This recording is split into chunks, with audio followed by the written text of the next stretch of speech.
BRS కార్యనిర్వహణ అధ్యక్షుడు కేటీఆర్ పై మంత్రి కొండ సురేఖ చేసిన వ్యాఖ్యలను భూపాలపల్లి బీఆర్ఎస్ అధ్యక్షురాలు గర్రజ్యోతి తీవ్రంగా ఖండించారు. ఒక ఇన్ఛార్జ్ మినిస్టర్ హోదాలో ఉండి ఇలాంటి వ్యాఖ్యలు చేయడం చాలా బాధాకరమన్నారు.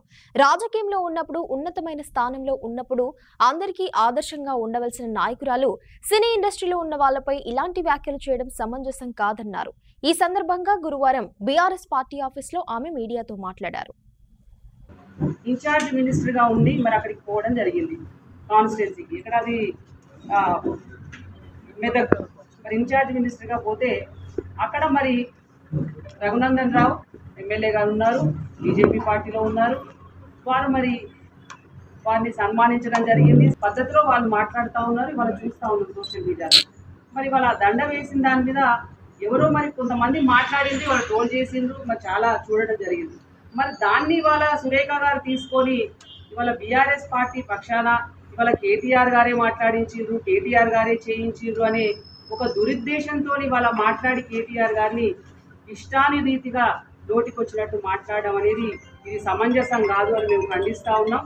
ఎందుకంటే ఇవాళ ఒక మహిళగా ఉండి ఇవాళ మరి గతంలో ఇదే కాంగ్రెస్ నుంచి బీఆర్ఎస్ పార్టీకి వచ్చి బీఆర్ఎస్ పార్టీలో కూడా మరొకసారి ఎమ్మెల్యేగా చేసి మరి వాళ్ళు ఇక్కడి నుంచి మరి వాళ్ళు అక్కడికి పోయింది. ఇవాళ అక్కడికి పోయినటువంటి మరి ఆమె ఇవాళ ఏం మాట్లాడింది, వాళ్ళ కేటీఆర్ గారి గురించి, వర్కింగ్ ప్రెసిడెంట్, మరి అనుభవం ఉన్నటువంటి నాయకుడు, మరి కష్టపడేటువంటి తత్వం ఉన్నటువంటి నాయకుడిని ఇవాళ నోటికి వచ్చినట్టుగా మాట్లాడి ఇవాళ కేటీఆర్ గారు చేయబట్టే ఇవాళ సినిమా రంగాన్ని తీసుకొని ఇవాళ నాగ చైతన్య, సమంత వీళ్ళని తీసుకొని వాళ్ళు విడిపోయిర్రు, ఈయన చేయబట్టే అని మాట్లాడడం అనేది అది కరెక్ట్ కాదు. ఇవాళ ఎందుకంటే ఇవాళ మనకు అందరికీ కుటుంబాలు ఉన్నాయి, ఇవాళ ఆమెకు ఒక కూతురు ఉంది. ఇవాళ అట్లా మాట్లాడటం సమంజసం కాదని మేము ఖండిస్తూ ఉన్నాం. ఎందుకంటే ఇవాళ సినిమా ఇండస్ట్రీ మొత్తం కూడా ఇవాళ సురేఖని ఇవాళ విమర్శించి ఇవాళ మీరు మాట్లాడినటువంటి మాటలు సరి అయినటువంటి మాటలు కాదని ఇవాళ ఇండస్ట్రీ మొత్తం కూడా కోడైకూస్తూ ఉంది. కాబట్టి ఇవాళ